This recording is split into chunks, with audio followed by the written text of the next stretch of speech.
parents gotta be? He's home alone. Hey, he said the title. He said it. He said the movie. He said it. There's our opening clip. Hey guys, welcome to Suspenders of Belief. I'm Heavy. And I'm Trady. And today we watched Home Alone, the classic Christmas movie. To answer the question, is it a Christmas movie? Spoiler alert, yeah, I think it kind of counts enough. There's enough of the plot that revolves around Christmas that I think functions well, and it has enough, like, heartwarming moments in it, even from me as a cynical 36-year-old, like, I can get something out of it that was, like, completely absent in something like Jingle All the Way. So I'd say, yeah, for me it kind of is. The overarching story with Home Alone, for anyone who somehow has not seen this movie, is that an 8-year-old child, his family goes out of town, and they're not just, on a road trip or something where they can just turn around and come back, but instead they actually fly across from the United States all the way over to Europe, where they're in Paris. So they can't just easily come right back. And in fact, the mom spends the entire movie desperately trying to get back home once she realized that she's left her fifth child home alone. But as if that wasn't enough problem, the fact that he's an 8-year-old who has to take care of himself, their house has also been targeted by these 2 burglars to be robbed. And so the child who is home alone has to fend off these would-be robbers alone. And luckily they're 2 idiots, one of them much more so than the other. The reason why this film, I think, is so unique and so well remembered and why it was so influential is that it wasn't just about Christmas and the fact that this kid has to take care of himself and that he's home alone, but the manner in which he does so, which borderlines on almost becoming horror. It's played for laughs, but even while we were watching it, I thought that wouldn't it have been interesting if instead of this being like a classic like family comedy, if instead the injuries were treated with realism, because it could have very easily transitioned into a horror movie if the injuries that are sustained were practical instead of just like played for slapstick. As a child watching this, it was part of that trend that we saw. I can't think of very many 80s movies. There's 80s kids-oriented movies, but I don't think there's as many kids own the adults movies. There's stuff like this and Blank Check and even Dennis the Menace we were talking about is kind of derivative of this, but there was a lot of movies where it was like, the kids run the show. Look at all the kids, kid power.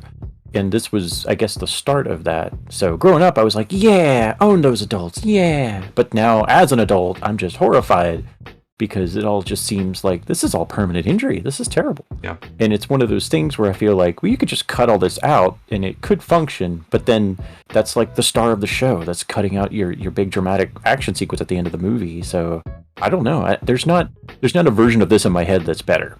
I can't come and tell you like, oh, if you just do this, it would function much better. It's like, not really. It is kind of its own thing that exists in its own little bubble. And they've tried to duplicate it many times with, mixed results. Specifically, this movie, those elements that start to bend and eventually kind of break the reality of what's happening. Even before that final third act, though, there's a scene that even as a kid has always bugged me where he's taking a sleigh down a flight of stairs. And you can tell that the trajectory should smash him right into a wall that's like directly at the bottom of the stairs. But somehow he misses it and goes out the front door. And it's like, okay, well, eventually he does stop when he slams into a pile of snow. But it always made me wonder, like, if you're going to establish that, he's a kid making dumb choices and injuries don't matter, why not just have him smash right into that wall? But even some of the things that are just kind of in the movie and kind of bizarre, the most iconic, slapping the face, shot of the film, which happens twice. Again, it feels like The Room, where they're different takes and they just left it all in. But that happens twice in the film, and he's putting on aftershave and screaming. As a child, and even as an adult, I still don't get it.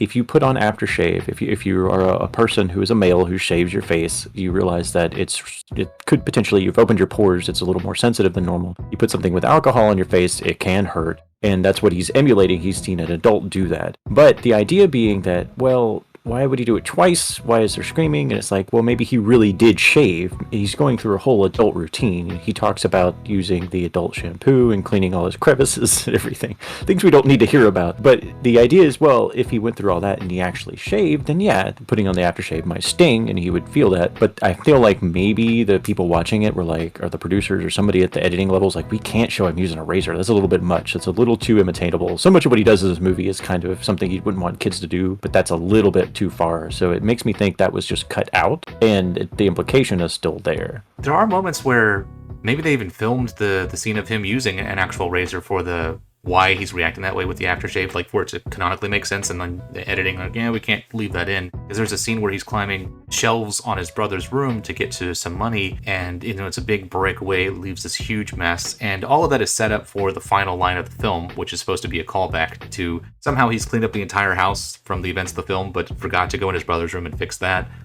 I don't know how he would fix the broken shelves anyways, but more to my point, the shelves all crumble and everything is piled on top of him. And even whenever you have the shot of him, like, coming out of the pile, he's, like, under a piece of wood and his head is, like, tilted in an awful angle. And it was one of those moments that, like, again, if there was any kind of reality to the situation, he should be horribly injured. That we have shards of glass from the spider tank that is now broken. We have the wood and everything else that has fallen on him. But, like, no, he's fine. Much like Jingle All the Way, there's a lot of moments in this movie that kind of bend reality. Jingle All the Way is full-on cartoon at some times, and this one gets there, too, at some places. It's just kind of silly. Well, in particular, it does have some Baby's Day Out moments, especially with how the burglars are taking injury, where they're, like, making a goofy face as they're lying on the ground, or when he pokes his head in and his head's being roasted and he's just like, ah! It doesn't make any kind of sense. Your head's on fire. You're not just going to stand there. I would also point out that a lot of that has to be deliberate because so much of this movie is deliberate. There's a lot of plot and structure choices that are made to set things up. There's a lot of setups and payoffs. There's a lot of very meticulous care was taken to a lot of this stuff. Like even the set pieces at the end where it's like, he put that heater on the doorknob and when he touched it, he burned his hand.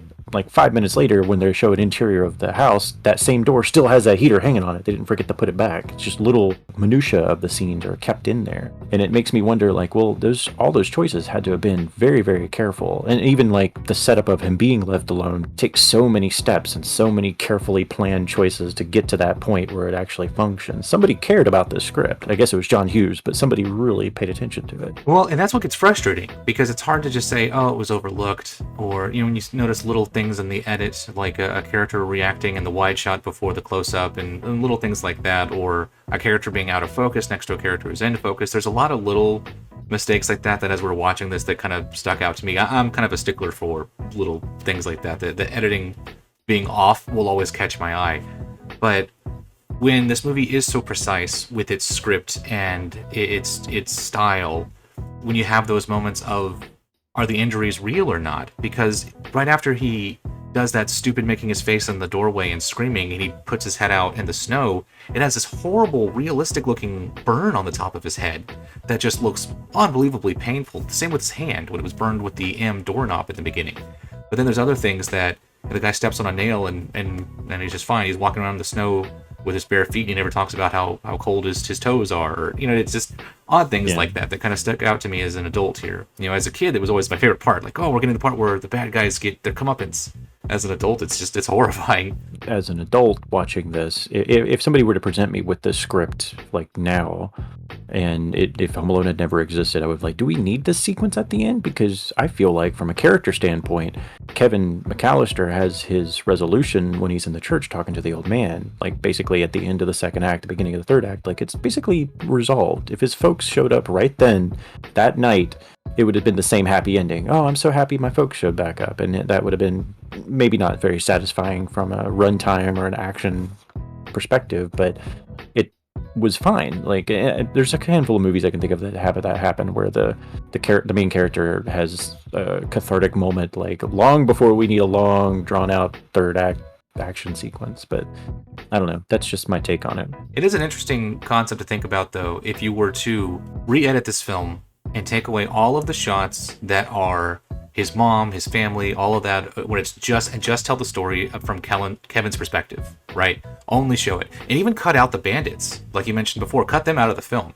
Just have the focus on, Kevin the night before, he wishes his family gone, to him trying to take care of himself, him having to go shopping, him having to cook food on his own, like those basic sort of things where he's just trying to take care of himself, and getting up to that resolution at the church of being like, I wish I hadn't wished away my family, because from his perspective, that is what happened. They were there, he made that Christmas wish, they're gone, and then we never see them throughout the film. So if it was even left open that, like, he goes home and, like you said, then it's when his mom shows up, like, you do miss out that violence part of the film, but you definitely would feel more Christmassy, is I guess the point that I was trying to go to. Because the question on why this one can be argued about how Christmassy it is or not is, again, if you were to ask me as a child, like, if what kind of movie this is, to me it's more action-y, like that's my initial thought about it. It's like, oh, it's the explosions and that kind of thing. Well, there's no explosions, but it's the kiddie equivalent of that. Like he shoots guns and he sets off these booby traps, and he does these elaborate pranks. I guess it's hard just kind of, I mean, not the right word for it, but the elaborately excessive, almost Saw level precision required for some of them. I've heard people compare it to this movie being like the Saw prequel that we didn't know. This is where he came from. This, if you were to cut out all the burglar segments of this movie, you could rewrite it as a golden book, like a child's storybook of like Kevin McAllister was a spoiled brat and he didn't like his family. He wished them to disappear. They disappeared. He learned the value of family. Then they showed up at the end. The end. It was fine. Like it a nice little Christmas story. It almost makes me wonder if maybe it was written that way and they were like, oh, we gotta put something else in this film. It needs something else. Yeah. And again, to their credit, a lot of the stuff that they set up with the burglars and everything is very meticulously presented. Like they want to rob the place, and the first night they show up, Kevin turned on the light, and they're like, "Oh no, somebody must be there. We got to hang back." And then they hear at a different house, they hear an answering machine message that implies that family is indeed gone for the holidays. So like, all right, we'll try again. But Kevin's lit all the lights on in the house, and he's got these mannequins making it look like there's a lot of people in there. So they hang back again. It's not until they try one more time and find out that Kevin is living there by himself that they are fully emboldened to just straight up like do a home invasion. Because at first they were just like content to just try to burgle the place and not necessarily rob anybody. And by the end of the movie, it's like a pretty serious crime that they're committing to get in there. And that's one thing that this version is lacking, or this movie's lacking. The sequels, I feel like, try to solve the problem by giving them some other MacGuffin or some other reason why they would target that house specifically. Well, in this one, it's just that Joe Pesci just likes that house for some reason. We don't know why it's special. Yeah, the main character of Macaulay Culkin's Kevin, he has a nice little arc of becoming more redeemable because he's a pretty horrible brat in the beginning of the film. And so he has a nice little arc. The next door neighbor, the older, scary, the street legend, as it were, that his brother tells him all these horrible stories about, like, he has a nice little arc about reconnecting with family. But you're right, the villains are so one-dimensional. They're just bad guys because they're bad. We really get nothing about them. It's been a while since I've seen part 2, but I feel like part 2, the only motivation they have is to get revenge on him from this movie. I mean, they want to also steal things in New York, but I'd have to watch that again to find out how in the world they end up in New York as well. I don't think why they're there is explained. From what I remember, they just happen to run across them. But so many things in this film just happen because of plot that if that bothers you, you really are not going to enjoy these movies, because everything has to go wrong, right? They spill the drink on his passport and his plane ticket that gets thrown out. The power goes down, which knocks out the alarm, which means the family's in a hurry in the morning. So whenever they're doing the quick count, the neighbor just happens to be there because that kid who, even though they've kind of established that all of the rest of their neighbors have already left, somehow there's a neighbor kid who just happens to be there during the head count. There's so many of those just happen to have happened. They just happen to have not taken their cars and used a shuttle, so whenever he wakes up and sees the cars are still there, he thinks that it's magic. A lot of little details like that would only work exactly the way that they lined up, that if you try to put too much logic in it, the story just can't happen at all. So those little things, for the sake of the story, don't bother me as much as the injuries. I don't know why that bothers me as much as it does, but when you try to tell me that this is a real world story and people can sustain injuries that should be lethal, even one that has nothing to do with Macaulay Culkin's character at all, where Joe Pesci has a spider crawling across his chest and the other one has a crowbar, brings over his head and smashes it down with all of his force. Marv, what are you doing? Marv. That should break his sternum or his ribs, possibly collapse a lung, break a valve of his heart. Like, that should be incredibly lethal. But no, he's fine. He just gets up and hits him back with the crowbar. The same care that was taken to structure the events of the movie to have what happens clearly wasn't taken into how these injuries would affect the burglars. They keep up with it in terms of costumes and in terms of the makeup for the most part. There's some stuff that's where did that makeup effect come from exactly? But for the most part, they were trying. But what they didn't do was reflected in their performance. Yeah. There's never oh man, his leg is straight up broken now, or oh, he should have difficulty breathing because his ribs are busted or something. They don't really maintain that at all. In the same way they would in like another action movie where a character is like their clothing changes, their injuries are varied or whatever as the movie progresses to kind of show that no, we thought about this. This is taking a toll on these characters, and that's just not the case in this. And I guess the most deliberate choice of why they wouldn't want to show the villains showing any kind of lasting injuries like that is you wouldn't want them to have sympathy. But the idea of real people being in a real situation and sustaining real collateral damage or physical damage as the story's ongoing is actually what makes Die Hard one of my favorite films.